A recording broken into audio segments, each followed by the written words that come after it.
একটা কথা শুনে যান, ছোট্ট একটা ঘটনা আপনাদের সম্মুখে তুলে ধরবো, তারপরে আমরা আবার প্রসঙ্গের দিকে যাব। এই যে সাধু চিনবেন কি করে, সাধু কি করে হয় জানেন? একটা গ্রামে 25টা পরিবার আছে। 25টা পরিবার থাকলে 24টা পরিবার চুরি করে ডাকাতি করে তারা জীবিকা নির্বাহ করে।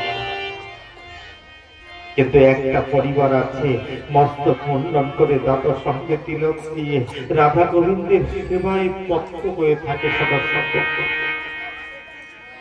এই যে 24টা পরিবার থাকে, তার যে ডাকাতের যে সর্দার আছে, সে যখন ডাকাতি করতে যায় 4 জনকে পাহারা দিতে রেখে যায়। হঠাৎ করে একজনের শরীর অসুস্থ হলো। ডাকাতের সর্দার ডাক দিয়ে বলল, যাও ওই গ্রামে যে বৈষ্ণব আছে, আজ ওই বৈষ্ণবকে নিয়ে আসবে, আমার ওই কোনার উত্তর সাইডের পাহারা দেওয়ার জন্য তাকে রাখবে। একজন সেবক ডাক দিয়ে বলছে, প্রভু সে যদি আসতে না চায়, বলবে যদি আসতে না চায় কাল সকাল গ্রাম থেকে বেরিয়ে যাবে, গ্রামে থাকতে পারবে না। দেখেছেন লক্ষ্য করে, 25টা পরিবার, মেজরিটি মাস্টার গ্রাম বলে না, কথায় আছে জোর যার মূল্য তার বাবা সব, মানে সমর্থন যেদিকে বেশি। 24টা পরিবার তারা চুরি করে ডাকাতি করে তারা জীবিকা নির্বাহ করে। ডাকাতের সর্দার যদি তাদের কথা না শোনে, যখন ডাকতে গেল যে আপনাকে যেতে হবে আমাদের সঙ্গে ডাকাতি করবার জন্য, মনে মনে চিন্তা করলো, চোখের জল ছেড়ে দিয়ে আমার গোবিন্দের কাছে গিয়ে বলছে, গোবিন্দ এটাও কি তোমার ইচ্ছা? এটাও কি তোমার ইচ্ছা? তা না হবে আমি তো তোমার ভজন করি, আমি তো তোর ক্ষতি করি না, আমি করতাল বাজি একটু হরে কৃষ্ণ নাম করি, যা কিছু রুখা সুখা যা কিছু পাই তাই তোমাকে ভোগ অর্পণ করে আমি প্রসাদ পাই, আমাকে ডাকাতি করতে যেতে হবে? গোবিন্দের কাছে চোখের জল ছেড়ে দিয়ে যখন প্রার্থনা করছে, গোবিন্দ তদামি বুদ্ধি যোগামি, তখনই বুদ্ধি জুগিয়ে দিল। কি বুদ্ধি দিল জানেন? ডাক দিয়ে সে বৈষ্ণব বলল, ভাই শোনো, বলে তোমাদের সঙ্গে আমি ডাকাতি করতে যেতে পারি, 1 মাসে 30 দিন, তো 29 দিন তোমাদের সঙ্গে আমি ডাকাতি করতে যাব, কিন্তু একটা দিন তোমাদেরকে আমার কথায় চলতে হবে, যদি বলো তাহলে আমি ডাকাতি করতে যেতে পারি। ডাকাতের সর্দার বলছে, কোনো ব্যাপার নেই, একটা দিন তো 29 দিন আমাদের সঙ্গে ডাকাতি করতে যাবে, একটা দিন তার কথা আমরা শুনবো, তাতে কি আছে অসুবিধা? 29 দিন পর্যন্ত সেই পাহারা দিয়ে ডাকাতি করে যখন এসেছে, একবার পরে যেদিন তার দিন এসেছে, বৈষ্ণবের দিন এসেছে, বৈষ্ণব ডাক দিয়ে বলছে, যাও সবাই মস্তক মুন্ডন করে মাথায় শিখা রেখে আসবে, দাড়ি গোপ সব ফেলে দেবে, দাদর সঙ্গে তিলক করবে। ডাকাতের সর্দার বলছে, আমার এই গোপ দেখিয়ে রামদাও দিয়ে বন্দুক নিয়ে আমি ডাকাতি করে বেড়াই, আমার এই গোপ যদি না থাকে, বলে দেখো আমার সঙ্গে তোমরা কথা দিয়েছি, আমার সঙ্গে তুমি কথা দিয়েছিলে, কথায় আমার কথাটা পালন করা তোমার কর্তব্য, হতভম্ব। সবাই তারই গোপ কেটে মস্তক মুন্ডন করে মাথায় শিখা রেখে, দাদর সঙ্গে তিলক নিয়ে, হাতে ভিক্ষার ঝোলা নিয়ে, করতাল নিয়ে বলছে, কিচ্ছু করতে হবে না, আমার সঙ্গে শুধু নাম করবে, আমার সঙ্গে শুধু নাম করবে। করতাল বাজিয়ে বাজিয়ে প্রত্যেকের গৃহ আহিনে, আপনারা জানেন, সবাই যদি জানে যে ওই গ্রামটা চুরি করে তাদের জীবিকা নির্বাহ করে, হঠাৎ করে যদি দেখে যে তারা বৈষ্ণব হয়ে গেছে, মানুষের কত ভালো লাগে, তাই ভালো লাগবে কিনা বলুন? যদি চুরি থেকে কেউ বৈষ্ণব হয়ে যায়, চোর থেকে ডাকাত থেকে যদি কেউ বৈষ্ণব হয়ে যায়, যত বেলা গড়িয়ে যাচ্ছে তত গোবিন্দের প্রতি বিরহ বাড়ছে। গোবিন্দ আসতে দিন অতিবাহিত হয়ে গেলে তো কাল সকালে আবার আমাকে ডাকাতি করতে যেতে হবে। যার কাছে যাচ্ছে সবাই তাদের ছোলা, তাদের ভিক্ষার ঝুলি ভরে দিচ্ছে। যেতে যেতে ডাকাতের সর্দার ডাক দিয়ে বলছে, আর কতটা যেতে হবে? বলে, আর একটা বাড়ি আছে, সেটা হচ্ছে রাজবাড়ি। যখন রাজবাড়ি গিয়ে উপস্থিত হয়েছে, উপরতলা থেকে রানী মাতাকে দেখতে পায় 25 জন বৈষ্ণব আমার বাড়িতে। তারা করতালি করে হরে কৃষ্ণ মহামন্ত্র জপ করতে করতে ছুটে আসে। রানীমার ওই দৃশ্যকে দর্শন করে তিনি যেন ভাবের জগতে হারিয়ে গেছে। উপর থেকে নিচে নেমে এসে সমস্ত সেবকদের ডেকে বলছে, ওরে তোরা আমার কাছে আয়, জল নিয়ে আয়। সকল বৈষ্ণবের চরণ ধৌত করে যখন ভিতরে ডাকাতের সন্তানের যখন চরণ ধৌত করছে, মনে মনে চিন্তা করছে সারা জীবন ডাকাতি করে এসেছি, অন্ধকারে মানুষ খুন করেছি, মানুষ কেটেছি, অর্থ সম্পদ লুণ্ঠন করে আমি নিয়ে এসেছি। তবে যে বেশে যে সাজে সাজলে পরে আমি তো বৈষ্ণব নই, শুধু বৈষ্ণবের বেশে ভক্তের বেশে আমি সেজেছি। যদি সাজলে পরে এত ভালোবাসা পাওয়া যায়, যদি সত্যিকারের বৈষ্ণব হতে পারতাম, তাহলে কত ভাগ্য, কত মানুষ, কত আদর করত, কত ভালোবাসত। ভিতরে শুধু দোল খাচ্ছে, ভাবে তোলে তুলছে। ভিতরে যাওয়ার পরে তাদেরকে সেবা আদি করার পরে রানী আদেশ করলেন সেনাপতিকে, যাও সেনাপতি, এটির ঝোলা মণি মুক্তা হীরা কাঞ্চন দিয়ে ভরে দাও, আমি অতি প্রসন্ন। মণি মুক্তা হীরা কাঞ্চন দিয়ে তাদের ঝোলাটা যখন ভরে দিল, মাথায় করে গিয়ে বাড়িতে যেতে যেতে তার বৈরাগ্য চলে এসেছে। ডাকাতের সর্দারকে সবাইকে ডেকে ডাক দিয়ে বলছে, সকল বৈষ্ণব সবাইকে ডেকে যখন বলেছে, তোমরা যার যার গৃহে চলে যাও, কাল সকাল হতে আবার আমি ডাকাতি করতে আমাকে ডাকবে, আবার তোমাদের সঙ্গে ডাকাতি করতে যাব। সর্দার এই কথা শ্রবণ করে, যে ডাকাতের সর্দার, তিনি মাথা থেকে সেই মণিমুক্তায় হীরা কাঞ্চন বের করে দিয়ে তার যে প্রধান সেবক তাকে হাতে দিয়ে বলছে, একটা কাজ কর, এই যে মণিমুক্তা পেয়েছি আর এই চাবি নিয়ে যা, কোমর থেকে চাবিটা বের করে বলছে, আমার ঘরে গিয়ে খুলে আমার এই পর্যন্ত ডাকাতি করে যা ডাকাতি করে সম্পদ আছে তোরা সবাই ভাগ বাটা করে নিয়ে যা। বলে, কেন সত্তর এমন কথা কেন বলছো? বলে, কাল থেকে আমি আর ডাকাতি করবো না রে। বলে, কি বলছেন আপনি? বলে, হ্যাঁ। বলে, কি করবেন? বলে, আমি কর্তা নিয়ে কৃষ্ণ নাম করে যাবো, আমি কৃষ্ণ নাম করে যাবো। সবাই বলছে, সত্তর আপনি এতদিন পর্যন্ত আমাদের আদেশ করেছেন, আপনার আদেশ আমরা অক্ষরে অক্ষরে পালন করে চলেছি। আর যদি আপনি কর্তব্য নিয়ে কৃষ্ণ নাম করেন, আমরা কথা দিচ্ছি, হরি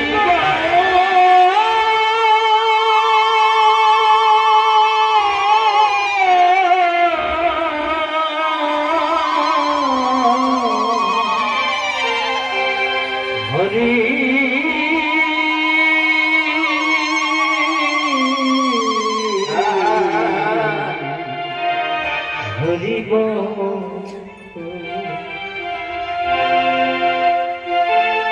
কৃষ্ণ প্রেমে যা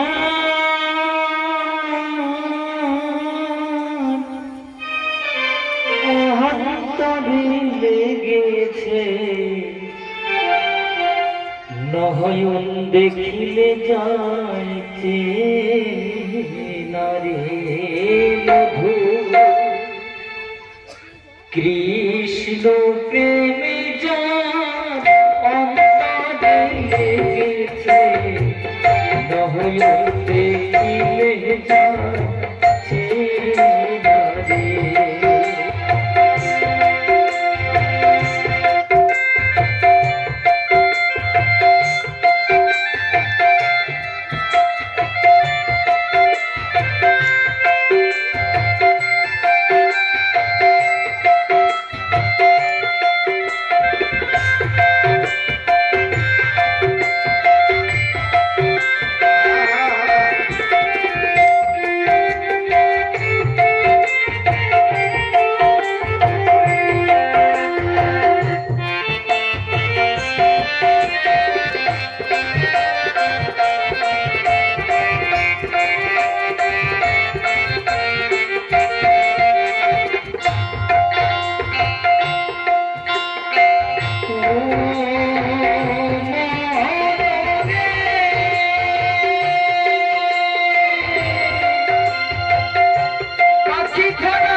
একজন দুজনের মাধ্যমে ভগবান কথা বলেছিল, তাই তো বাবা?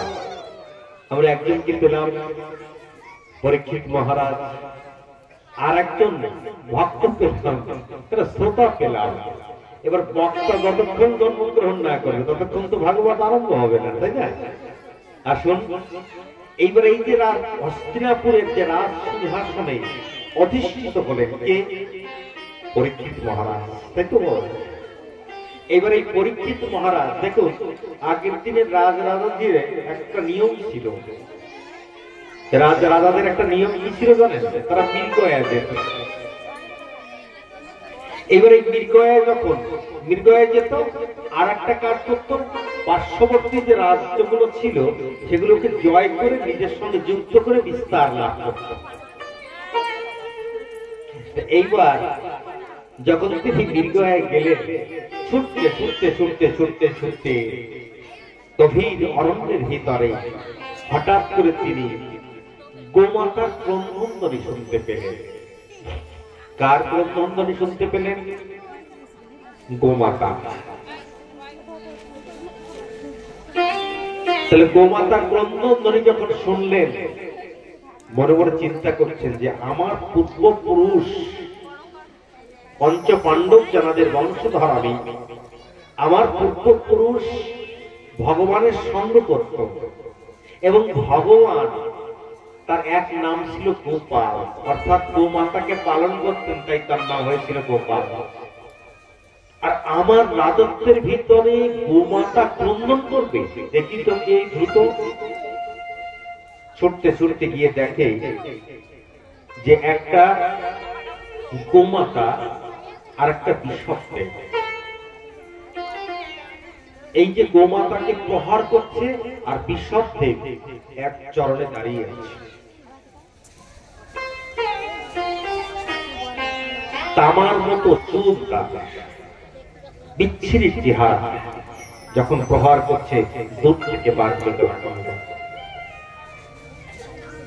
যখন বান যোজনা করলেন, করার সঙ্গে সঙ্গে তিনি সারেন্ডার হয়ে গেলেন, মানে সমর্পিত হয়ে গেলেন। এইবার হাত উঁচু করে যদি সমর্পিত হয়ে যায়, আত্মসমর্পিত হয়ে যায় কেউ, তাকে কি আর কেউ প্রহার করে? মারে বা মারে না, তাই না? যখন সমর্পিত হয়ে গেলেন, বলো কে তুমি? বলো আমি কলি। এই যে কলিযুগ, আমি কলি। গোমাতাকে জিজ্ঞেস করলো তুমি কে মা? বলে আমি ধৈর্যী মাতা। বিশপদেবকে দেখে এক চরণে দাঁড়িয়ে আছে, বলে এক চরণে দাঁড়িয়ে আছে, তুমি কে? বলে আমি সাক্ষাৎ ভস্ম স্বরূপ। ভাগবতী কি সিদ্ধান্ত দিলেন আমাদের একটু জেনে নিন যে গোমাতা ক্রন্দন করছে, এরকম কলির আগমন হবে।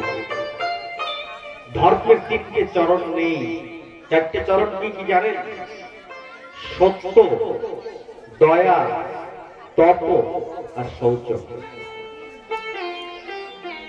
কি কি? সত্য, তপ, দয়া আর শৌচ। তাহলে একটা চরণ আছে, সেই চরণটা কি? সেই চরণটা হচ্ছে সত্য। আমি গতদিন বলেছিলাম যে ভাগবতের একটা শ্লোক, সত্যই পরম ব্রহ্ম, সত্যই পরমম তপ, সত্য মূলাং ক্রিয়া সব্বা, সত্য পরতরণ। তাহলে দয়াও নেই, শৌচও নেই, তপস্যাও নেই। শৌচ মানে সদাচারী, তাই তো? শৌচতা মানুষ দেখায় কলিযুগে, শৌচতা আসলে নেই। একটু পরীক্ষা করে দেখবেন, আমার বাস্তবে দেখা, তাই আমি বলে যাচ্ছি। অনেকে অনেক রকম শৌচতার কথাই জগতে শিখায়, কলিযুগে বাস্তবে শৌচতা নেই। ভাগবত তার নিদর্শন, অনেক কিছু দেখায়। বাবা, ধর্ম কোনোদিন দেখানোর জিনিস নয়, আচরণ কোনোদিন দেখানোর জিনিস নয়। আমি বাস্তবে যা আছি সেটাই ঠিক, তা না হলে একদিন সমাজের কাছে ধরা পড়ে যেতে হয়, ভক্তের কাছে ধরা পড়ে যেতে হয়। তাহলে শৌচতা দেখায় মানুষ, কিন্তু শৌচতা আদৌ নেই, তপস্যা নেই, দয়া মানুষের ভিতরে নেই। আছে একটাই চরণ ধর্মের, সেটা হচ্ছে সত্য। কিন্তু সত্য বলবে কি করে? আমার তো ব্যক্তিগত একটা অভিপ্রায়, মানুষ সেই দিন হতে মিথ্যা কথা বেশি বলা আরম্ভ করেছে যেই দিন হতেই মোবাইল এসেছে। বললাম নাকি? আপনি কাউকে পাঠিয়ে দিয়েছেন কালীমেলা, বলবেন বাবা জলদি এসো, তোমার জন্য অপেক্ষা করে বসে আছি। বলে আমি এই এসে গেছি, আমি 26-এর মোড়ে আছি। অথচ কালীমেলা তো এখনো বেরোয়নি। আমার মনে হয় যে মোবাইল আসার পর থেকে মিথ্যা কথাটা বেশি শুরু হয়ে গেছে। বলতে তো অসুবিধা নেই, কিন্তু জেনে দেখুন, অযথা মিথ্যা কথা বলে লাভ নেই, ধর্ম নষ্ট হয়। ভাগবত শিক্ষা দিচ্ছে ধর্ম নষ্ট হয়। তখন কলিকে বলল, কলি বলল আমাকে থাকবার জন্য, আপনার রাজ্যে আমাকে থাকবার জন্য একটু জায়গা প্রদান করুন। তাহলে চারটে জায়গা কলিকে দিল। কোথায় কোথায়? দ্রুত ক্রিয়া অর্থাৎ জুয়া, মদিরা পান, যেখানে মদ্যপান, যেখানে গণিকা বৃত্তি, যাকে বেশ্যা বৃত্তি বলা হয়, এবং চতুর্থ হচ্ছে হিংসা। আমার মনে হয় এই চারটে বাদ দিলে পরে কলিযুগের জায়গা বাঁচে না। বাঁচে? আমার মনে হয় না। কত সংসার ভেঙে যাচ্ছে এই মদিরা পানের জন্য। আমি গত বছর আমার বায়না ছিল পাখানজরে, ওখানে যখন বাইরে গিয়েছিলাম একটা কথা শুনে এসেছিলাম। ওখানে বলছে সন্ধ্যার সময় ওই যে কত নীতির কথাই জগতে বলে না, সংসার সুখী হয় রমণীর গুণে, তাই না? রমণীর গুণে নাকি সংসার সুখী হয়, নীতির কথা, ভালো কথা, আমার আপত্তি নেই। কিন্তু পরে আর একটা লাইন আছে, গুণবান পতি যদি থাকে তার পরে, তাই তো? কিন্তু আমরা ওই পথটা ভুলে গিয়ে শুধু সংসার সুখী হয় রমণীর গুণে এই চিন্তা করি, কিন্তু গুণবান পতির কথা আমরা চিন্তা করি না। সন্ধ্যার সময় পতি দেবতা মদিরা পান করে ঢেলতে ঢেলতে চলে আসছে। এসে বাবা যেখান থেকে দরজা, সে সিধা না গিয়ে বড়ই কাটা দেওয়া রয়েছে, সেই সিধা গিয়ে ঢুকতে গিয়ে দরজা মনে করে ঢুকতে গিয়ে মানে পড়িতেছে, পরে গিয়ে ডাকছে অমেলা। আবার এখানে কেউ অমেলা টমেলা আছে নাকি বাবা? খবরদার, আমি তারে বলছি না, তোয়াই তমবেন, আপনারা দোষ দেবেন না, বলবেন তো ওই পাঠক এসে আওয়াজ হচ্ছে বলিতেছে।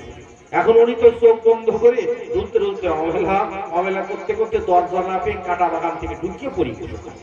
এখন ঘরে ভিতরে অমেলা বসে বসে মনে মনে চিন্তা করতে, ওই জঙ্গলের পাশে, ঘেরার পাশে যদি পড়িয়ে থাকে কি অসুবিধা না হতে পারে। উনি একটা বাতি জ্বালিয়ে একটা ল্যাম্প নিয়ে হাতে করে দিয়ে আস্তে আস্তে এসে বলছে, ওগো তুমি এখানে শুয়ে থাকতে কেন? বলে কেন? বলছে এখানে শুয়ে থাকলে সাপে কামড়াতে পারে, বিছে কামড়াতে পারে। তুমি যদি সত্যি হও তাহলে আমার সাপে কামড়াবে কেন? কি উপদেশ দিচ্ছে চিন্তা করুন ওখানে বসে। মানে একেতে মদিরা পান করে রাস্তায় দরজা চিনতে না পেরে কাটা লাগানো শীতে পড়ে রয়েছে, আবার স্ত্রীকে বলছে তুমি যদি সত্যি হও তাহলে আমার সাপে কামড়াবে কেন? বোঝা যায় এই জায়গায় কলিকে স্থান দিলেন। এক, কত সংসার এই জগতে জুয়া খেলায় ধ্বংস হয়ে যাচ্ছে। আমরা মনে করি কি ওই যে খড়কুটি নাকি ডাকাডাকি করে, আমরা তো বাবা বুঝি সব ওইগুলো নাকি শুধু জুয়া না। মানুষ ক্রিকেট খেলা হলে, মুরগির লড়াই হলে, কত কিছু হলে, বাজি যেখানে টাকার বাজি হয় সেটাই জুয়া হয়। আমরা কত জায়গায় কত সংসার বিচ্ছিন্ন হয়ে যাচ্ছে, এই জায়গায় কলিকে স্থান দিলেন। তৃতীয় দিল অবৈধ সম্পর্ক। অবৈধ সম্পর্ক যেখানে সেখানে দিলেন। চতুর্থ দিলেন, আমি বেশি ভাঙাবো না কেন সময় নেব না, বেশি সময় সংক্ষিপ্ত তো। আমাদের আবার জন্মাষ্টমীতে বলছে চতুর্থ হচ্ছে হিংসা। আমি এই জায়গাটা একটু না বলে পারবো না, তার কারণ অনেক মঠ খাওয়া মানুষ এই জগতে সাধু হয়ে গেছে।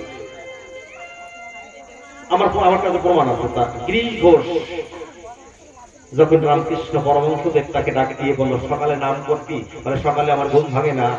বলে দুপুরে নাম করবি, বলে দুপুরে খাওয়ার পরে আমার বিশ্রাম করতে ইচ্ছা হয়।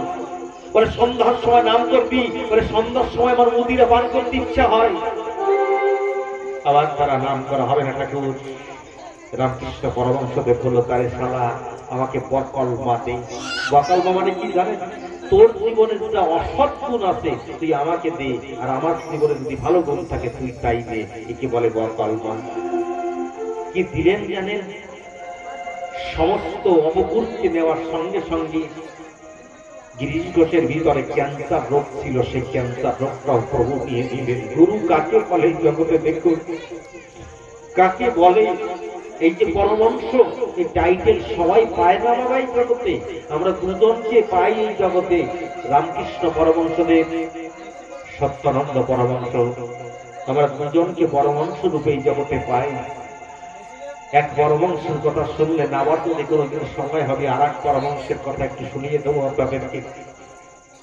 রামকৃষ্ণ পরমহংসদেব তার ক্যান্সারটুকু নিয়ে নিলেন, কি বকল বাতিলেন। পরে গিরিশ ঘোষ সাধু হয়েছিল। হয়েছিল কিনা বলুন? তাহলে মদিরা পান করা ব্যক্তিও সাধু হতে পারে, তার চলমান প্রমাণ আছে। নাম্বার 2, যারা জুয়া খেলে তারা ওই জগতে সাধু হয়ে গেছে। ধর্মরাজ যুধিষ্ঠির জুয়া খেলেছিলেন, তারাও সাধু হয়ে গেছে জগৎকে দেখানোর জন্য, তার প্রমাণ আছে। কণিকা বৃত্তি যারা করে, বেশ্যাবৃত্তি, বেশ্যার সঙ্গে যুক্ত যারা, বিল্লমঙ্গল চিন্তামণি বলেছিল বিল্লমঙ্গল ঠাকুরকে, যতটা ভালো আমাকে বাসতো এই ভালো যদি তুমি ভগবানকে বাসতে তুমি গোবিন্দকে পেয়ে যেতে। বলেছিল না, আমরা শুনি না পদাবলী কীর্তনের ভিতরে। তিনি বৈরাগ্য এসেছিল, আসবার পরে যখন বৃন্দাবন রওনা করেছেন, যেতে যেতে স্নান করতে করতে এক মাকে দর্শন করে আবার কাবাতীত নজরে তাকে দেখেছিলেন। তার পশ্চাৎ পিছনে পিছনে গিয়ে যখন সেই পরিবার থেকে ডাক দিয়ে বিল্লমঙ্গল ঠাকুরকে কৃষ্ণ কণ্ঠিত গ্রন্থে করে দেখবেন, তখন ডাক দিয়ে বলল বিল্লমঙ্গল ঠাকুরকে, কি চাও? ভিক্ষা চাও? বলে হ্যাঁ। বলে কি চাও? বলে আমাকে দুটো সুই দেবে। সুই। বলে প্রভু, সাধু সন্ন্যাসী বাড়িতে এলে চাউল ডাউল অর্থ সম্পদ তারা ভিক্ষা করে দিয়ে যায়, আর তুমি সুই ভিক্ষা চাচ্ছ? বলে হ্যাঁ। বলে কি করবে? বলে এই যে চোখ, আমি বৈরাগ্য নিয়ে বৃন্দাবনে রওনা করেছিলাম, কিন্তু আমার দৃষ্টিগোচর হওয়ার সঙ্গে সঙ্গে কামিনীকে দর্শন করার সঙ্গে সঙ্গে আমার ভিতরে কামনার ভাব জাগরিত হয়েছে। আমি তার পশ্চাতে এসেছি, তাই দুটো সুই দাও, আমি দুটো চোখ বন্ধ করে দিতে চাই। ভাবা যায় এই জগতে শাস্ত্র বলছে, ভাগবত বলছে, পাপ যদি ভিতরে প্রবেশ করে দৃষ্টির থেকে, এই জন্য চণ্ডীদাস বলেছে, নয়নে নয়নে বানমরি সনে তাহে উপজিলতি, হিয়ায় প্রেমালিঙ্গনে তাহে উপজিলতি, অধরে অধরে মধুর রস সুধা পানে তাহে উপজিলতি। চণ্ডীদাস কয় দিন অধরে এই যে প্রথম আমরা যদি 18 মোকামের তত্ত্ব করি তো দেখবেন চূড়ামধ্য চূড়ামণি ব্রহ্মপাশের স্থিতি পাঠমধ্য মহাবিষ্ণু করেন অবসর চক্ষুমধ্য কালাপান করিতেছে ধ্যান নাসিকাতে নিত্যানন্দ মধু করে পান কর্ণেতে চৈতন্য গোসাই হয়ে সাবধান মুখেতে ভক্তরাক্ষ শিবস্ত্রী যোগান জিব্বাহত নারদ কবি বাজাইছে কোন দল জিব্বানিতে বসে নদীকা গঙ্গা জল আল্লাহ জিব্বায় সরস্বতী বামিতে শ্রীরাম কণ্ঠমত শ্রী কানাই বাহুতে বলরাম হস্তমত শ্রী গোবিন্দ দান অধিপতি সপ্তদ্বীপে জগন্নাথ করেন বসতি নাভিমূলে ব্রহ্মা করিতেছে লীলা লিঙ্গে মহাদেব লয়ে চন্দ্রকলা উচ্চতারে বসি আছে নারুয়া গোপাল কামিনীর সঙ্গে বসি বড়ই রসাল হাঁটুতে শক্তি স্থিতি বসুমতি পায় 18 মোকাম তত্ত্ব শুনো সমুদয় এই তত্ত্ব কথা যেই লোক জানে নরলোক তুচ্ছতারে দেবলোক মানে বলো রাধে রাধে রাধে রাধে। অনেকে বলে বাবা ওই বৈষ্ণবী অত ভঙ্গি সঙ্গী মাঝে মধ্যে ওরকম ভাই আমরা সরল ভাবে ভজন করে যাই না না এই যে চক্ষুমত কালাচান করিতেছে হ্যাঁ যদি কেউ দৃষ্টির সঙ্গে কালাচানকে বসাতে পারে বাবা সেই দৃষ্টি কোনদিন কুদৃষ্টি হয় না নাসির সাথে নিত্যানন্দ মধু করে পাহাড় তাহলে আমি যদি নাসিকার দ্বারা সুগন্ধকে আহরণ করার চেষ্টা করি বলুন না তাই তবে একটা কথা বলবো সেই গণিকা বৃত্তির থেকেও বিল্লমঙ্গল ঠাকুর একদিন দিয়ে বৃন্দাবনে পৌঁছেছিলেন এবং ভগবানের কৃপা লাভ করেছেন কিন্তু একটা জায়গা সেখান থেকে এড়ানো যায় না সেটা হচ্ছে হিংসা অন্তিমের কলিকে স্থান দিয়েছিলেন হিংসা দেখবেন সাধু সাধুকে হিংসা করে করে তো ভুল বলছি কি ভুল বলছি না তো সাধু সাধুদের আপনি 4 জন মঠকে এক জায়গায় বসিয়ে দেবেন কিছু সময় পরে মঠটা পান করে বন্ধ হয়ে গলাটা জড়িয়ে 4 জন একাকার হয়ে যাবে কিন্তু 4 মঠে 4 জন সাধুকে বসিয়ে দেবেন 1 ঘন্টা পরে সেটা কেন্দ্রে বাজু হয়ে গেছে পিঠে পিঠে আরম্ভ হয়ে যাবে এ বলবে আমার ধর্ম বড় বলবে আমার ধর্ম বড় তুমি কি জানো না তুমি কি জানো শুরু হয়ে গেছে এই যে হিংসা হিংসাকে দেখেন যারা মদ পান করে জগতে সাধু হয়ে যাবে কিন্তু সাধু হওয়ার পরেও হিংসা কিন্তু তাকে এই যে মায়ের এখানে এসেছে সে যদি হয়তো ভালো একটা শাড়ি পরে আর এক মাকে গিয়ে বলছে অদি যাবা না রাখো কত যাকে ডাকছে সেই মা করছে উনি কি আমার বাগমতে ডাকতে এসে নাকি ভালো শাড়ি পরে এসেছেন দেহানের দিকে ডাকছে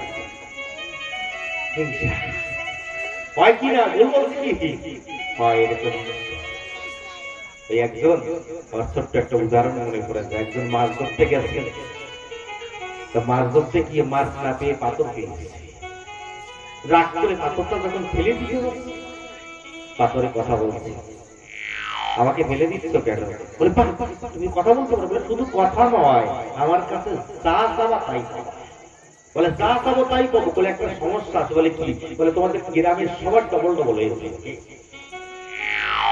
এখন উনি মনে জানি মনে মনে চিন্তা করছে তাহলে কিছু চাবো আমার যদি একটা হয় গ্রামের লোক যদি ডবল হয়ে যায় তা পাথর ফেলবো না পাথর ঘরে নিয়ে রেখে মাছ ধরে খাচ্ছে খেতে খেতে খেতে খেতে কিছুদিন পরে জেলের যে জেলেরই উনি ঘরের কোণে গিয়ে দেখে যে লাল কাপড় দিয়ে কি যেন একটা বাঁধা হয়েছে এটা সংকোচ যাচ্ছে জাগার পরে কাপড়টা সরিয়ে দেখে পাথর হলো দারুণ পাথর তো হ্যাঁ আমি কথা বলতে পারি কথা বলতে পারো বলে আর কি পারো বলে তুমি যা চাবা তাই পাবো আমার কাছে তাই পাবো বলে হ্যাঁ বলে একটা সমস্যা আছে বলে কি সমস্যা বলে তোমার গ্রামের সবাই ডবল ডবল হয়ে যাবে তো জেলেনি বলতে হোক কে কি চাও বলে আমাকে এক কাছে হার দাও দিয়েছি গ্রামের সকল মায়ের যে 2 গাছি করে আর হয়ে গেছে বলে আমাকে এক গাছে চুরি দিয়েছে গ্রামের সকল মায়ের যে ডবল ডবল হয়ে গেছে তো বলছে পাথর বলে কি বলে আমাকে একতলা একটা বিল্ডিং দিয়েছে গ্রাম সত্য মানুষের 2 তলা বিল্ডিং হয়ে গেছে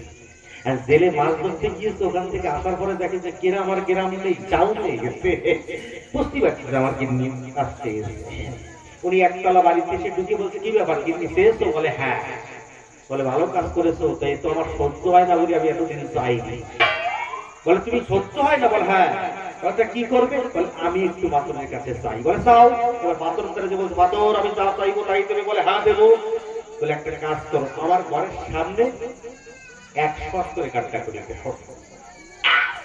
কি অবস্থা চিন্তা করে, ওর ঘরের দুই পাশে 100 করে গাড্ডা করে দিয়েছে, গ্রামের লোকের সবাই চারি পাশে 400 করে গাড্ডা, 200 করে গাড্ডা হয়ে গেছে। এখন পাথরের কাছে বলছে, পাথর বলে আরেকটা জিনিস চাই, বলে কি, বলে আমার 100 কানা করে দাও। কেসে ওর 100 কানা করিয়ে গ্রাম শুদ্ধ মানুষের 200 কানা হয়ে গেছে। এমন পরি পরি বেরোতে তোর গাড্ডার মধ্যে বসতে বলে খা বন্ধের খাওয়া খা।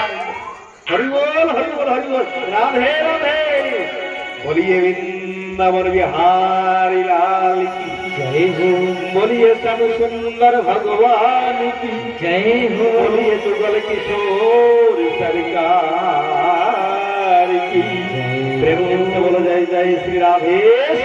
তবে আপনারা যারা ভাগবতে এসেছেন, আমি আপনাদের জন্য রাধারানীর কাছে প্রার্থনা করব, যারা ভাগবত আসরে আসে তাদেরকে হিংসা স্পর্শ করতে পারে না। আসুন আমরা একটা হিন্দি ভজন শ্রবণ করি, এবার তৎপশ্চাৎ আবার আমরা আলোচনা প্রসঙ্গের দিকে যাব। জয় শ্রী রাধে। যারা সেজেছ এবার নৃত্য করো এসে, জয় শ্রী রাধে, জয় জয় শ্রী রাধে। কমলেশদা, যারা সেজেছ তারা এবার আসন চলে আসো, নৃত্য করবে। জয় শ্রী রাধে।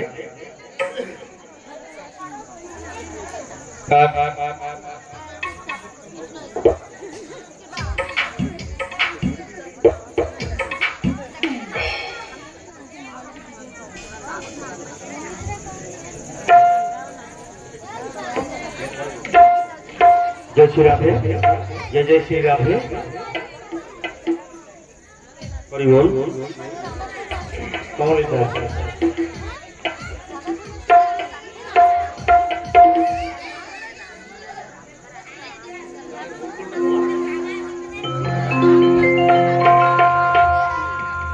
मिलेगा सावरिया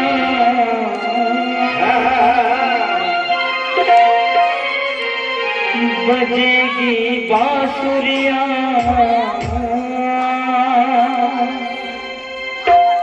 ये जनमनी मोली तो राधे राधे बोली रे। मिलेगा सावरिया बजेगी बांसुरिया, मिलेगा सावरिया बजेगी बांसुरिया, जनमनी मोली राधे राधे बोली रे,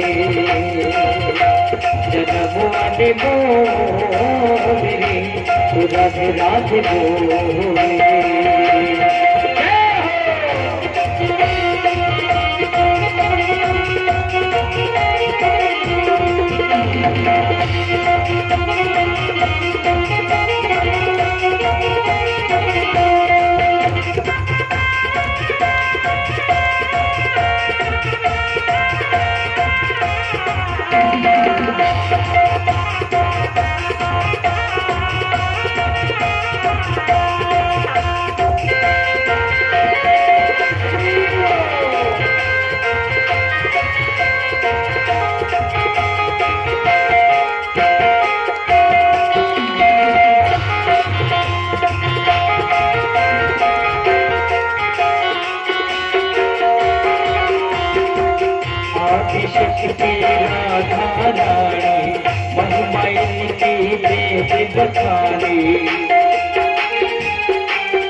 आदिशक्ति राधा रानी महिमा इनकी वेद बखानी, हृदय की पति खोली रे तो राधे राधे बोली, हृदय की पति खोली रे तो राधे राधे बोली।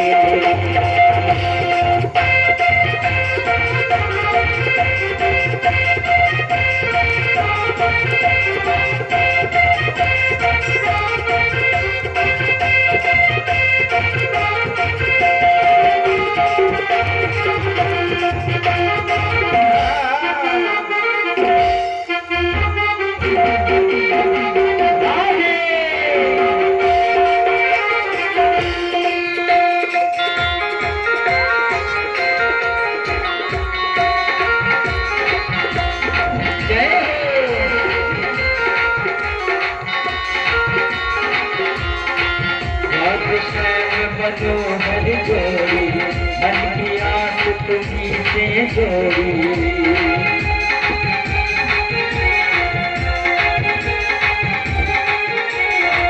राधे श्याम मनोहर जोड़ी मन की आस तुम्हीं से जोड़ी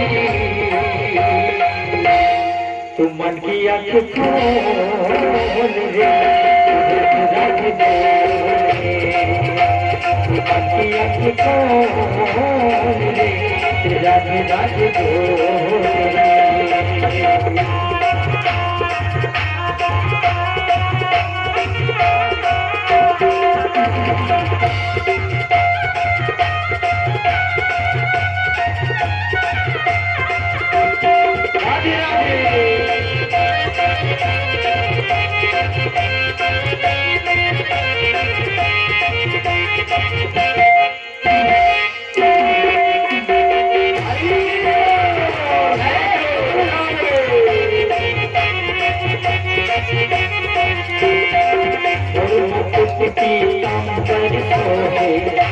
बजनती माता मोरे मुक्ति कंकर सोहे गल बजनती माता मोरे भक्तिया ने मोरे तुझा बोले ये भक्तिया ने मोरे तुझा बोले बिहारी लाल की राधा रानी सरकार की वृंदावन धाम की बोलिए राधे राधे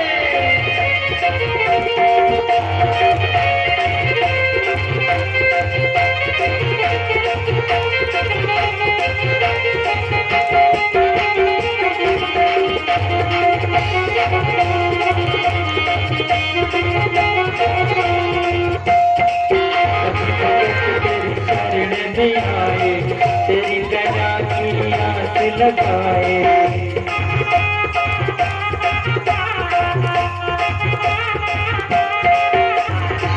सभी भगत तेरी शरण में आए तेरी दया की आस लगाए तू मन की पति को मेरी के राधे राधे बोले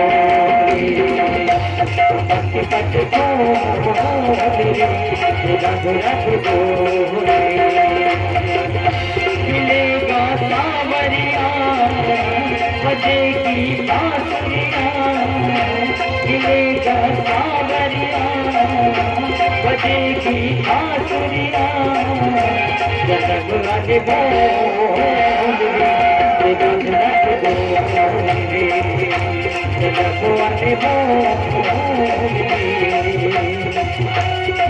राधे राधे बोले राधे वृंदावन बिहारी लाल की जय जय बोलिए शम शंकर भगवान की जय जय ब्रह्म से बोला जय जय श्री राधे जय श्री राधे আসুন কথা তো আমাদের অনেক যদি আপনারা সূচিপত্র শোনেন না তো মাথা ঘুরে যাবে কিন্তু সময় আমাদের অনেক কম এখন এই কম সময়ের ভিতরে আমাদের ওই পর্যন্ত পৌঁছাতে কোন পর্যন্ত কেন আপনারা জানেন যে চতুর্থ দিবসে এই যে যতটা কথা দুদিনে আলোচনা করেছি এটা 3 দিন লাগে চতুর্থ দিবসে ভগবান প্রকট হয় কিন্তু দ্বিতীয় দিবসে কেন ভগবান প্রকট হয় কত স্পিডে মানে কত দ্রুত বেগে আমাদেরকে সে দশম স্কন্ধ পর্যন্ত যেতে হবে দ্বাদশ স্কন্ধ তো তাহলে দশম স্কন্ধ পর্যন্ত চতুর্থ দিবস অর্থাৎ 4 দিন পাঠ হবে চতুর্থ দিনে ভগবান প্রকট হন পঞ্চম দিবসে ভগবানের বাল্যলীলা বস্ত্রহরণ বিভিন্ন লীলা মাখনচুর লীলা ষষ্ঠ দিবসে অর্থাৎ মথুরা লীলা সপ্তম দিবসে দ্বারকা লীলা করে সুদামা চরিত্র করে আমরা সপ্তম দিবসে বিশ্রাম করি তাই তো এইবার আমি কথা কেন বলছি সবাইকে একটু জানিয়ে দিচ্ছি, অনেক কথা ভাবতে পারে এত দ্রুত বেগে শুধু স্পর্শ করে চলে গেল, কথাটা আলোচনা করলো না, কি ঠিক হলো বলতে পারেন কারো সকালে, কিন্তু সময় তো পাওয়ার তার দরকার আছে না, সময় না পেলে এখন কি করে পাওয়া যায় বলে। এইবার পরীক্ষিত মহারাজ, কথা যেখানে ছিল আমরা দ্রুত বেগে গিয়ে যাবো, স্পিডে যাবে কথাটা, ঠিক আছে, তাহলে সম্ভব নয়, কিন্তু পৌঁছাতে পারবো না, কারণ আমাদের আমার কর্তৃপক্ষ বলেছে 10টায় বিশ্রাম রাখবে। 10টা, 10:30 তো হয়ে গেছে, এই 9:30 হয়ে গেছে, 10টা বাজতে গেছে, এখনো কথা আছে। এখন অন্তিমে আবার একটু আমাদের ভগবান যাবে মথুরা থেকে গোকুলে, সেই লীলাটা দর্শন করবেন। আগামী দিন নন্দ উৎসব, তারপরে বাল্যলীলা এবং রাস। আগামী দিন রাসে আসবেন কিন্তু সবাই ডান্ডিয়া নৃত্য, ঠিক আছে, একেবারে সুন্দর সেজে গুজে চলে আসবেন। এবার পরীক্ষিত মহারাজ কলিকে 4টে স্থান দিলেন, দেওয়ার পরে পুনরায় যখন তিনি আবার মৃগয়ে গিয়েছিলেন, ওই যে কলি কি করল, 5ম স্থান চেয়ে নিয়েছিলেন সর্প। আর পরীক্ষিত মহারাজ যখন মৃগয়ে গিয়েছিলেন, মাথায় মুকুট যেটা ছিল, সেই মুকুটটা ছিল জরাসন্ধের মুকুট। এইবার স্বর্ণে যে কলির নিবাস, সৎ পথে উপার্জিত স্বর্ণে কলি থাকে না, অসৎ পয়সা দিয়ে যদি স্বর্ণ ক্রয় করা হয়, সেই স্বর্ণ কলি বসবাস করে। এইবার কলিকে যখন 5ম স্থান স্বর্ণে দিয়েছিলেন, সঙ্গে সঙ্গে কলি পরীক্ষিত মহারাজের মাথায় চেপে বসে। এবার পরীক্ষিত মহারাজ যখন রওনা করেছে, কিছু দূর অগ্রসর হওয়ার পরে জল পিপাসা পেয়েছে। জল পিপাসা পাওয়ার পরে একটা আশ্রম দেখতে পাচ্ছে। সেই আশ্রমে যখন গেলেন, সেই আশ্রম ছিল শ্রমিক ঋষির আশ্রম। তিনি সমাধিস্থ অবস্থায় ওখানে বসেছিলেন। গিয়ে বলছে, ঋষিবর আমার একটু জলপান করা। তখন তিনি তো সমাধিস্থ, শুনতে পাচ্ছে না। তখন ওই মাথায় কলি বলছে, মহারাজ আপনি মহারাজ তো, আপনাকে এখন যদি উনি জল পান করা, তাহলে বসতে দিতে হবে, আসন দিতে হবে, জল আনতে হবে, এত ঝামেলা না করার থেকে সমাধি ভঙ্গি করে বসে আছে। বলে ভঙ্গি করে বসে আছে, ঠিক আছে। কি বলি, ভিতরে যে কলি চেপেছে, মানুষের ভর করে না, বলি কলি ভর করেছে। যেমন দেখবেন কোন মায়ের নাম যদি কাঞ্চনা থাকে, এইবার যদি তারপরে ভূতেও বিরাজ করে, ভূত এসে চাপে, তখন সে তার নাম বলে না, যে ভূতি নিজে নাম তার নাম বলে, বলে কিনা, এরকম হয়েছিল কিনা আগে আমরা দেখেছি কিনা। ঠিক তত্র কলি চেপেছে, তারপরে পরীক্ষিত মহারাজের মাথা পরে ওই যে মুকুট রয়েছে, মুকুটের ভিতরে স্বর্ণের স্থান গ্রহণ করেছে। এখন বুদ্ধি ভ্রষ্ট করে দিচ্ছে। পরীক্ষিত রাজার মতো একজন ধর্মবন্ত রাজা এই জগতে ছিল না। বলছে ভঙ্গি করছে, ঠিক আছে, এখনই পরীক্ষা হয়ে যাবে। অদূরে একটা মৃত সর্প ছিল, সে সর্পটা প্রাণের করে এনে যদি ভঙ্গি করে মরা সাপ গলায় ধরে দেওয়ার সঙ্গে সঙ্গে জানা যাবে যে ভঙ্গি করছে কিনা। মৃত সর্পটা যখন গলায় জড়িয়ে দিয়েছে, অমনি করে বসে আছে। কৌশিক নদীর জলে স্নান করছিলেন তার পুত্র শৃঙ্গি ঋষি। সেই শৃঙ্গি ঋষিকে যখন খবর দিল, হাতে জল দিয়ে অভিশাপ করলেন যে আমার পিতাকে যে অপমান করেছে, মর্যাদা লঙ্ঘন করেছে, আমি তাকে অভিসম্পদ করি, 7ম দিবসে তপ্ত দংশনে তার মৃত্যু হবে। যখন অভিসম্পদ করলেন, ঋষি ডাক দিয়ে বলেছিল কৌশিককে, কৌশিক নদীর জলে স্নান করছিলেন, শৃঙ্গি ঋষিকে ডাক দিয়ে বললেন, যখন এসেছে কাছে, এসে যখন বাবার চরণ ধরে ক্রন্দন করছে, বাবা যখন স্বাভাবিক অবস্থায় ফিরে এসেছে, বলছে বাবা আমি তো উপযুক্ত শাস্তি প্রদান করছি। বলে কি শাস্তি দিয়েছে? বলে আমি অভিসম্পদ করেছি, আপনাকে যে অপমান করেছে 7ম দিবসে তার তত্ত্বদংশনে মৃত্যু হবে।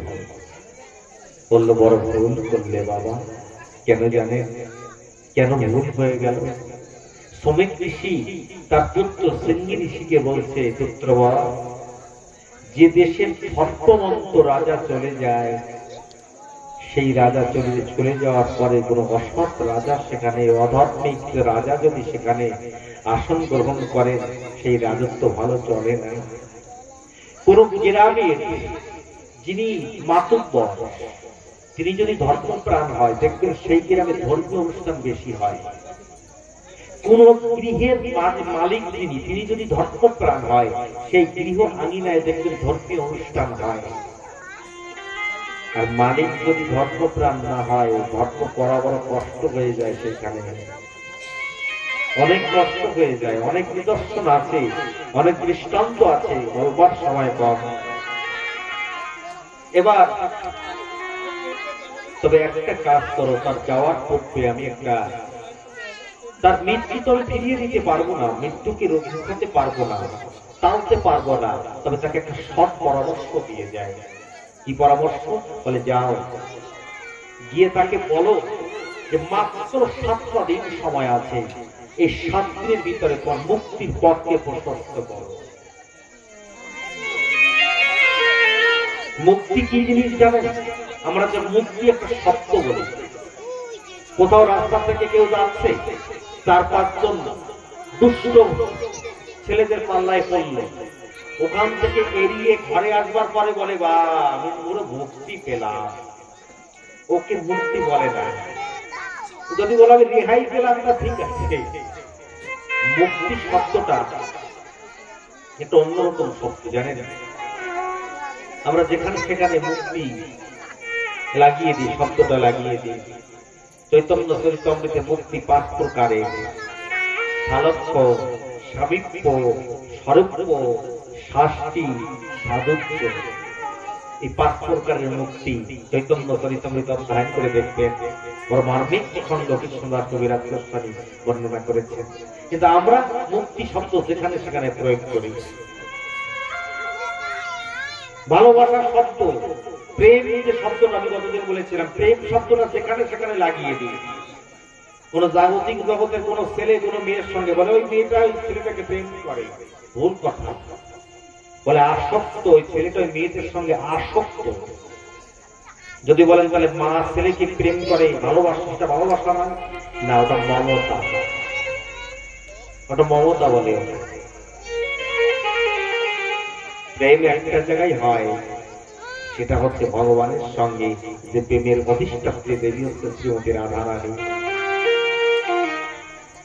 এই জন্য আমি আগেও বলেছিলাম, আবার একটু বলি, যে মীরাবাই সুন্দর কথা বলেছিলেন যে নিজ নাহানে সে হরি মিলত জলতন্ত হই, ফলমূল খানে সে হরি মিলত বানর বানরই, তুলসী পুষ্পে জায়গার হরি মিলত মই বুঝি তুলসী ধার, पत्थर पुष्पे जगह हरि मिलत मोई बुद्धि पहाड़, तीनों होने से हरि मिलत बहुत मिले वजा, स्त्री सोचने से हरि मिलत बहुत मिले खोजा, दूध पियाने से हरि मिलत बहुत पक्ष वाला, मेरा कहे बिना प्रेम से नहीं मिले नंदे लाला वालो। राधे राधे। बिना प्रेम से नहीं मिले नंदे लाला, नंद लाला के बिना प्रेमे पावा जावे ना, कोनो दिन पावा जावे ना। তাই মুক্তি শব্দটা আমরা যেখানে সেখানে প্রয়োগ করি, তাই তো? দেখুন, এই যে একটা মজার কথা, একটা আনন্দের কথা বলি, একটা দৃষ্টান্ত মনে কথা তো আমাদের মুখস্থ জিনিস না, মনে আসে, যোগানকর্তা জুগিয়ে দেয়, তাই কথা বলি। একটা ছেলে MA পাস করেছে, খুব দেখতে সুন্দর চেহারা, MA পাস করেছে। করার পরে মানে চাকরি বাকরি নাই। আগের দিনে দেখবেন যদি কোন মৃতদেহ যেত, সব যাত্রা যাকে বলি, তাই না? শ্মশান যাত্রা, সব যাত্রা, অনেক মানুষ যেত। মানুষ ভাবত যে অনেক না জানি কত মহান ব্যক্তি জগৎ থেকে চলে গেছে।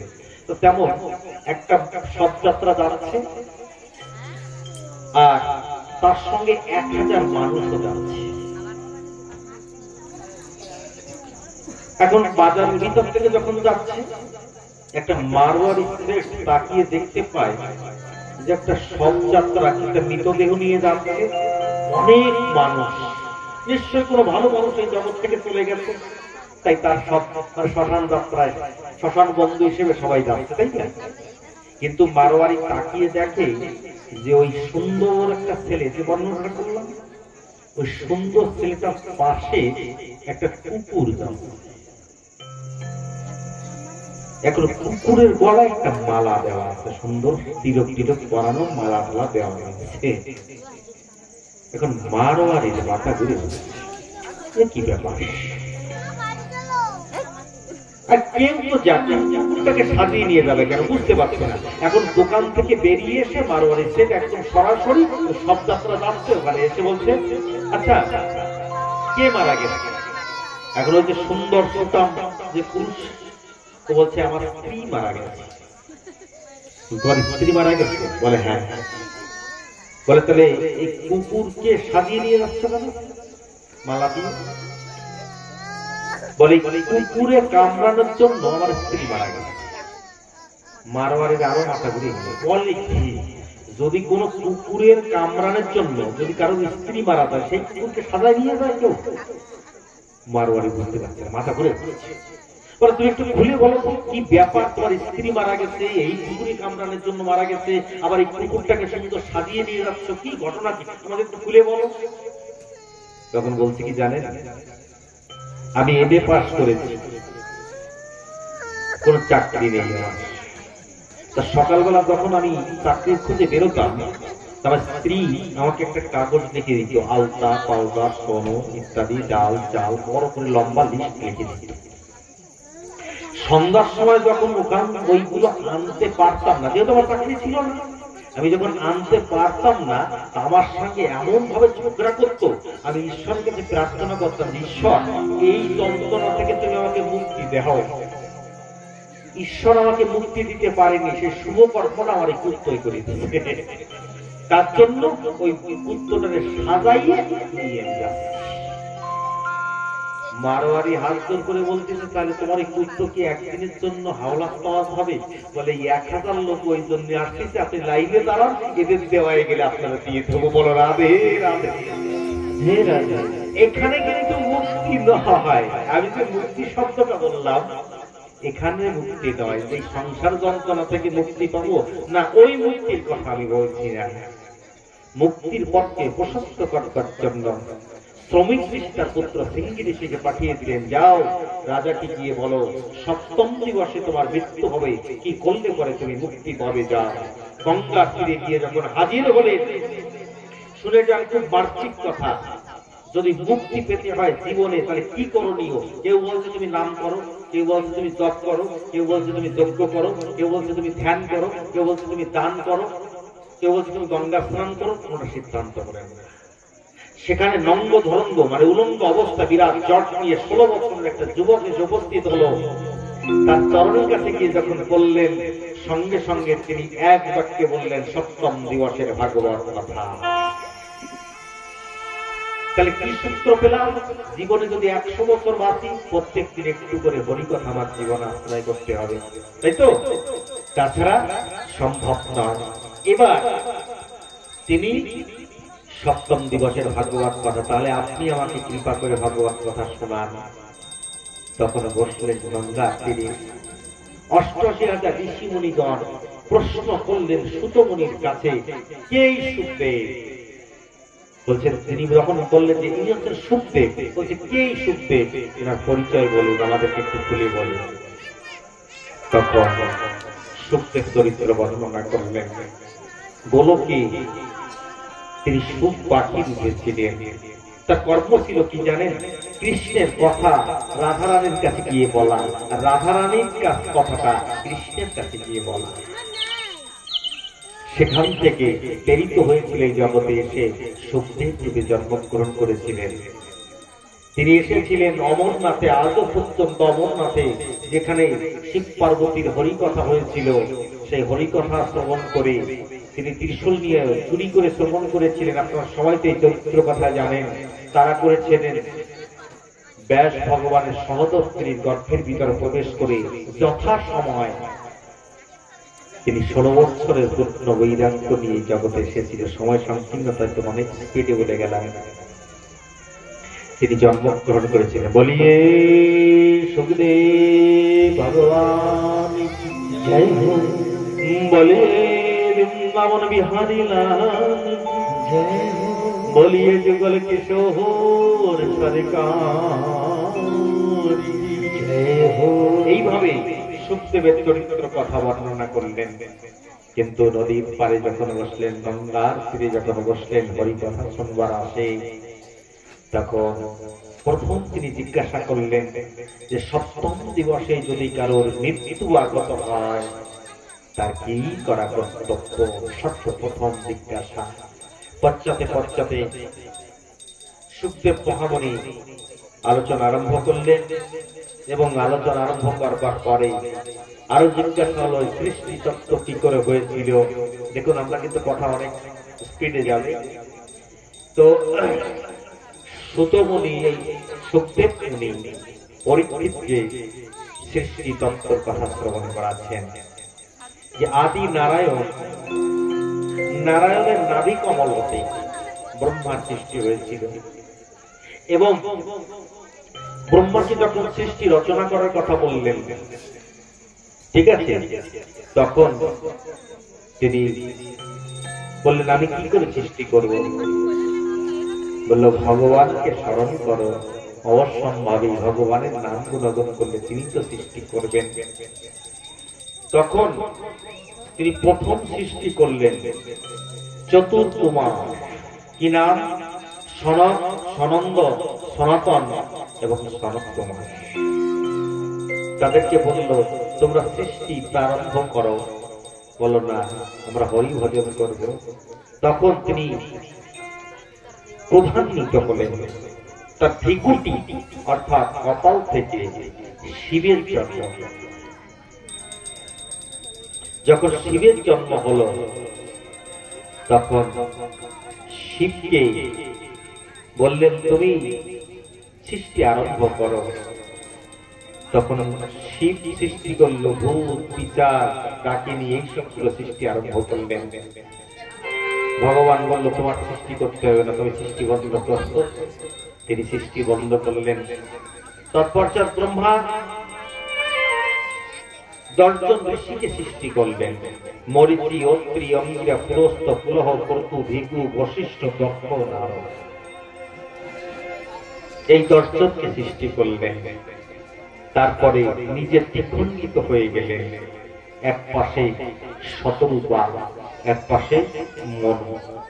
আমি অনেক সংক্ষিপ্ত আকারে যাচ্ছি, আপনারা মনে মনে চিন্তা করতে পারেন, বা ইউটিউব চলছে, ইউটিউবে যারা শ্রবণ করবে তারাও মনে মনে চিন্তা করে এত বড় বৃহৎ কথা কি করে সংক্ষিপ্ত আকারে বর্ণনা করছে। কারণ আমাদের লক্ষ্যে পৌঁছাতে হবে। 7 দিনের পাঠ হবে, তখন বিস্তারভাবে আলোচনার ভিতরে যাব। এইবারে যে মনু, শতরূপা, এদের দুজনকে বিবাহ দিলেন। 5 জন সন্তান হল। কি কি নাম জানেন? 3 জন কন্যা, আগতি, দেবহূতি, পশু। 3 জন কন্যা, 2 জন পুত্র। একজন হচ্ছে উত্তানপাদ, একজন হচ্ছে প্রিয়ব্রত। এইবার সুখদেব মহামুনি 3 কন্যার বংশ সর্বপ্রথম বর্ণনা করলেন। আগতির বিবাহ রুচি প্রজাপতির সঙ্গে হয়, দেবহূতির বিবাহ কর্তব্য মুনির সঙ্গে হয়, পশুতির বিবাহ দক্ষ প্রজাপতির সঙ্গে হয়। এইভাবে তিনি তাদের চরিত্র কথা বর্ণনা করলেন। এখানে পশুতির কন্যা সতীর বিবাহ হয়েছিল ভগবান শিবের সঙ্গে। সে শিব চরিত্র। এখন শিব চরিত্র বলতে গেলে তো আচ্ছা, এদিকে 2 পুত্র উত্তানপাদের 2 জন স্ত্রী ছিলেন, একজন সুনীতি, একজন সুরুচি। এই সুনীতির পুত্র হচ্ছে ধ্রুব, আর সুরুচির পুত্র হচ্ছে উত্তম। বড় মার্মিক কথা, তত্ত্বমূলক কথা। সুনীতি, সুন্দর নীতি নিয়ে যারা চলেন তাদের ধ্রুবের মতো সন্তান, অর্থাৎ ধ্রুবের মতো সত্যবাদী জিতেন্দ্রীয় সন্তান প্রাপ্ত হয়। জীবনে আদর্শ হয়। আর স্বরুচি মানে নিজের স্বরুচি মানে নিজের রুচি অনুপাতে যিনি চলেন, তো তার ছেলে হয় উত্তম, যিনি মারা গিয়েছিলেন দক্ষিণ হাই জয়ের হাতে। আপনার চলে আসছিলাম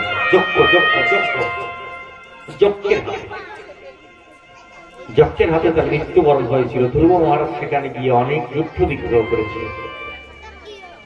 তাহলে এই ধ্রুব চরিত্র, এখন যদি ধ্রুব দেখুন ৫ম বৎসরে ধ্রুব বনগমন করেছিলেন। গুরুদেব তার নারদ ঋষি, বড় মার্মিক কথা, বড় বড় চরিত্র। হ্যাঁ, মার্মিক কথা। নারদ মুনির কাছ থেকে ১২ অক্ষরের মন্ত্র পেয়েছিলেন, ওম নমো ভগবতে বাসুদেবায়। সে জপ করে তিনি ভগবানকে দর্শন করেছিলেন। তার বংশে অনেক রাজারা এসেছিলেন, উৎকল, পুষ্পান, বেন, পৃথু মহারাজ এসেছিলেন এই জগতে, আমরা তার কথা। এবং তৎপশ্চাৎ অনেক লম্বাই বংশ বর্ণনা করেছিলেন ভাগবতের ভিতরে। এবার প্রিয়ব্রতের বংশ যদি বর্ণনা করা হয়, তাহলে প্রিয়ব্রতের বংশের ভিতরে প্রিয়ব্রতের পুত্র হয়েছিল অগ্নিদ্র, অগ্নিদের পুত্র হয়েছিল নাভি, নাভির পুত্র হয়েছিল ঋষভ, ঋষভের পুত্র হয়েছিল ভরত। কোন ভরত? জর ভরত। এই যে জর ভরত, রামের ভাই ভরত, শকুন্তলা ভরত, এই ৩ ভরতের কারণে আমাদের এই ভারতবর্ষ নাম করেছে, আমাদের দেশের নাম ভারতবর্ষ করেছে। বোঝা গেল তো? ৩ ভরত। তার ভিতরে এখানে জর ভরতের কথা বলা হচ্ছে। এই জর ভরত কথা বলতেন না, কিন্তু একটা হরিণীকে আকর্ষিত হয়ে যাওয়াতে তিনি হরিণীর গর্ভে জন্ম নিতে হয়েছিল। গীতায় বলছে না, চঞ্জং বাপি শরণং ভাব সন্তে কলে বরং। যে যে ভাব লইয়া মৃত্যুকে বরণ করে, পরবর্তীতে সেই অনুপাতে তাকে জন্মগ্রহণ করতে হবে। তাহলে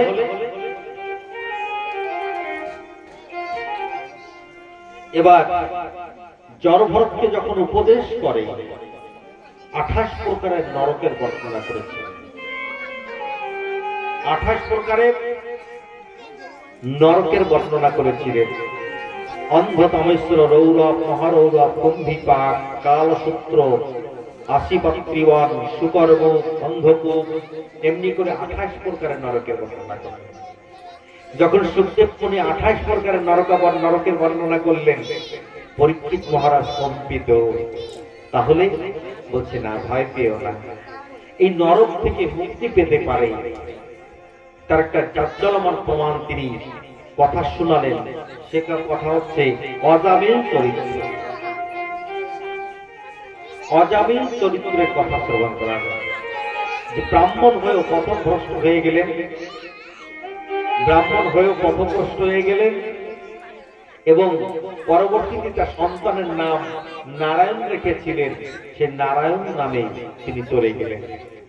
তাই এখন তো আমাদের ছেলে মেয়ে হলে পরে আমরা সিরিয়াল দেখে ইন্টু মিন্টু সিন্টু বাবা কি কি নাম সবাই রাখে। আমি অনুরোধ করে যাব, এমন একটা নামকরণ করবেন যার সেই নামের মাহাত্ম্য আছে। ঠিক আছে? শাস্ত্রীয় সিদ্ধান্ত, অগণিত কোটি কোটি নাম। নিজের ব্যক্তি জীবনের কর্ম যদি কারোর ভালো হয়, তার ব্যক্তি জীবন যদি গঠন করতে পারে, একটা নাম খারাপ হয় না, সে তখন প্রভাবশালী হয়, তার নামের প্রভাব হয়।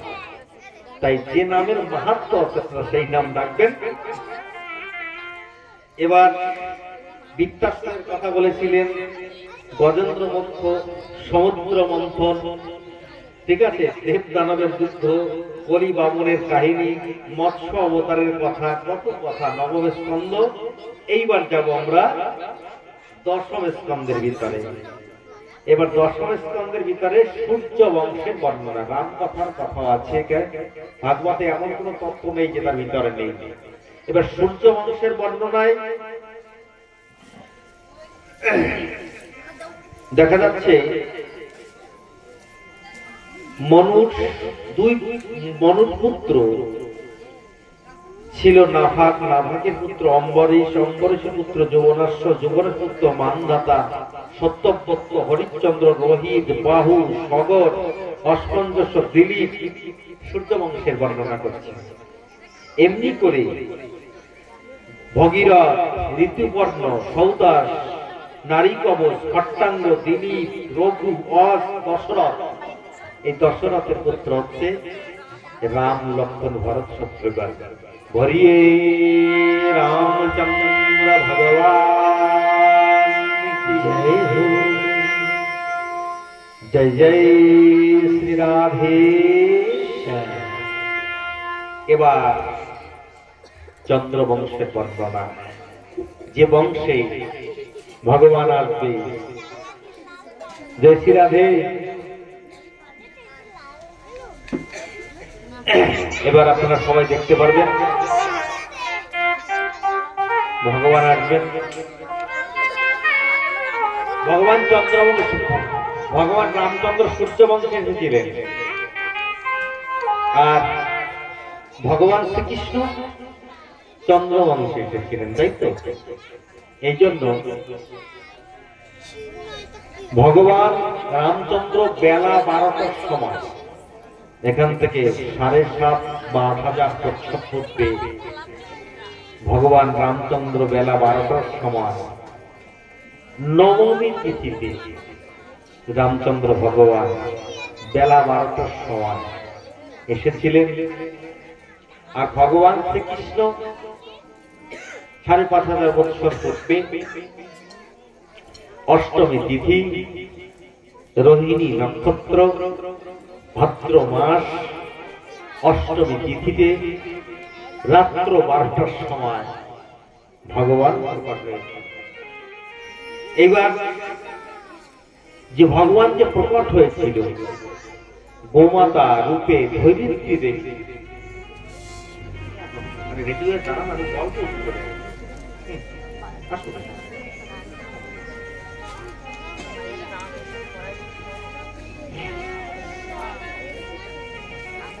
সবাই ভগবান দর্শন করবেন তো? আচ্ছা আচ্ছা আচ্ছা, সবাই আনন্দ করবেন, নৃত্য করবেন, কিন্তু ভগবানকে দর্শন করলে কত খুশি হয়, তাই না? তাহলে সবাই আমরা আনন্দ করব, ভগবানকে দর্শন করব। আসুন, এইবার এই পৃথিবী মণ্ডলী যখন পাপে পরিপূর্ণ হয়ে গেল, ধৈর্যী মাতা গোমাতা রূপ ধারণ করে রওনা করলেন কোথায়? ক্ষীর সমুদ্রে। সে ক্ষীর সমুদ্রে আছে নারায়ণ ভগবান। তখন তিনি বললেন আমি আসব। তাই তিনি এসেছিলেন চন্দ্রবংশে। চন্দ্রবংশে, আসুন আমরা চন্দ্রবংশ শ্রবণ করি।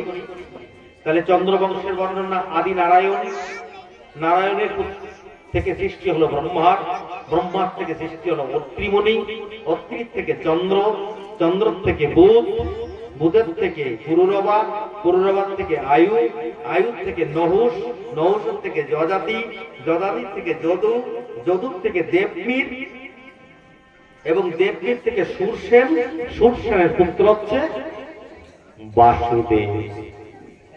এই যে বসুদেব, এই বসুদেবের বিবাহ হয়েছিল দৈবকীর সঙ্গে, তাই তো? আচ্ছা, তার ভাই ছিল, দৈবকীর ভাই ছিল, কাকাতো ভাই ছিল কংস। কত আনন্দে আত্মহারা, বোনের বিবাহ হচ্ছে, কত কিছু সম্পদ অর্পণ করলেন, হাতি ঘোড়া, ধন সম্পদ, মণি মুক্তা, হীরা কাঞ্চন, তার দাসী সহকারে আনন্দের আতিশাত্রে যখন নিয়ে যাচ্ছে রথে করে কংস, তখন আনন্দে আত্মহারা পথ চলতে চলতে হঠাৎ করে আকাশবাণী হলো। কি আকাশবাণী হলো? এই মূর্খ, আজ তুই যাকে সমাদরে বহন করে আনন্দের আতিশাত্রে নিয়ে যাচ্ছিস, একদিন এই দৈবকীর অষ্টম নন্দন হবে তোর কাজ। এই দৈবকীর অষ্টম নন্দন হবে তোর কাজ।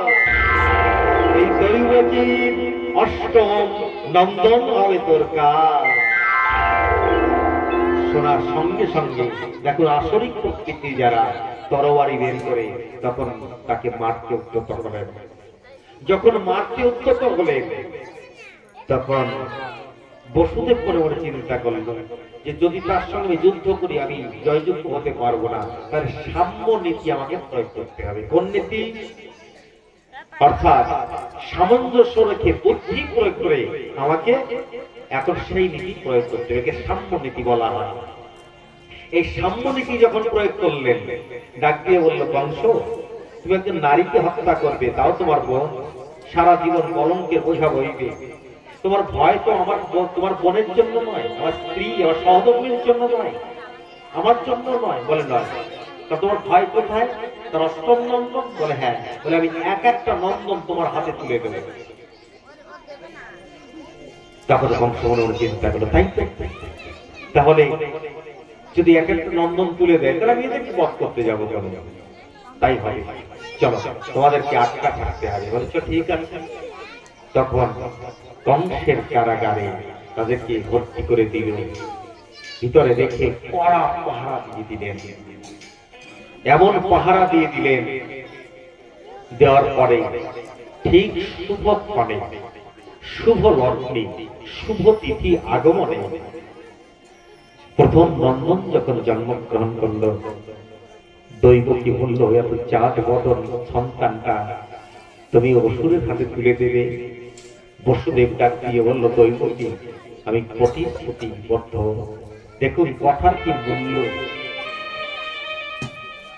আমার সন্তানকে তুলে দিতে হবে, তার হস্ত করে আমি কথা দিয়েছিলাম। সন্তানটা যখন নিয়ে গেল, কংস হাতে করে ধরে বলছে, এ তো প্রথম নন্দন, এর হাতে তো আমার মৃত্যু নয়, একে নিয়ে যাও। যখন নিয়ে যাও বলছে, তখন এই নারদ মুনি এসে হাজির। নারদ মুনি বলছে, দেখো এই যে 5টা আঙ্গুল, কংস উপদেশ দিচ্ছে, বলে এই 5টা আঙ্গুল যদি তুমি এখান থেকে গণনা করো, 1 2 3 4 5, এই যে 5 নম্বর হতো। বলে হ্যাঁ।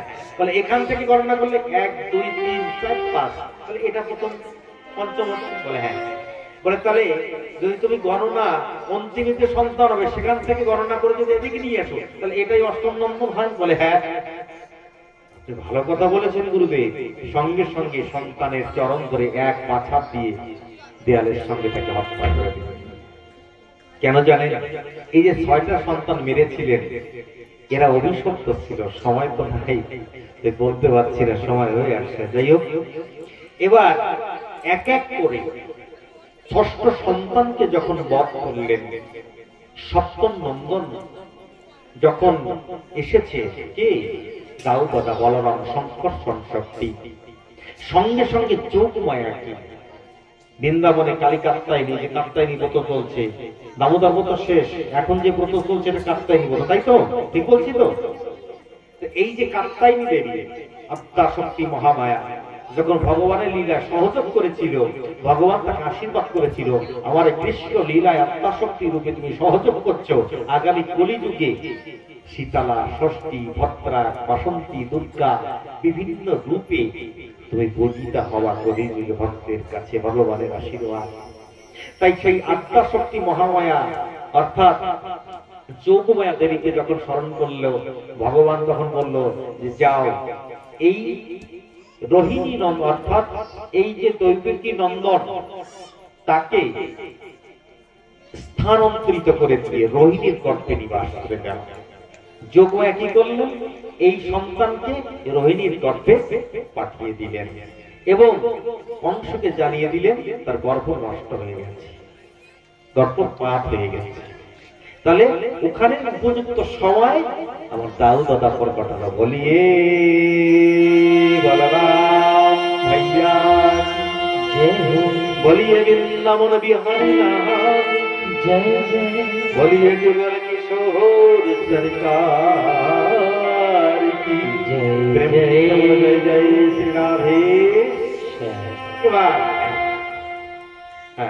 এবার শুভ সময়, সেই ভাদ্র মাস, অষ্টমী তিথি, রোহিণী নক্ষত্র, মেঘ গর্জন করছে এবং যথা সময় রাত্র 12টার সময় প্রকাশ হলে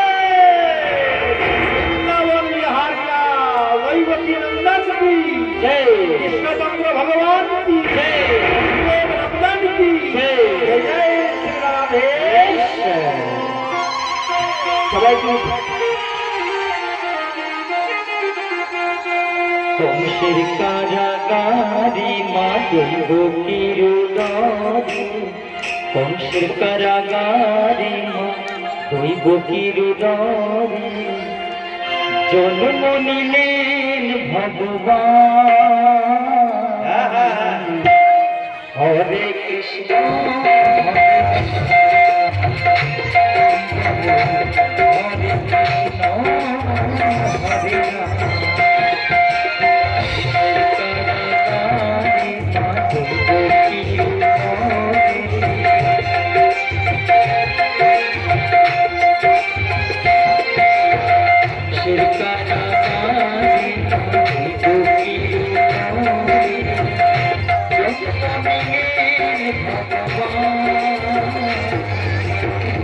Hare Krishna,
Hare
আসুন আমাদের সময় হয়ে গেছে আগামী দিনে আনন্দ উৎসব, রাস উৎসব, হোলি উৎসব সবাই ফুল নিয়ে আসবেন, কিন্তু আগামী দিনে ফুলের হোলি হবে, ঠিক আছে?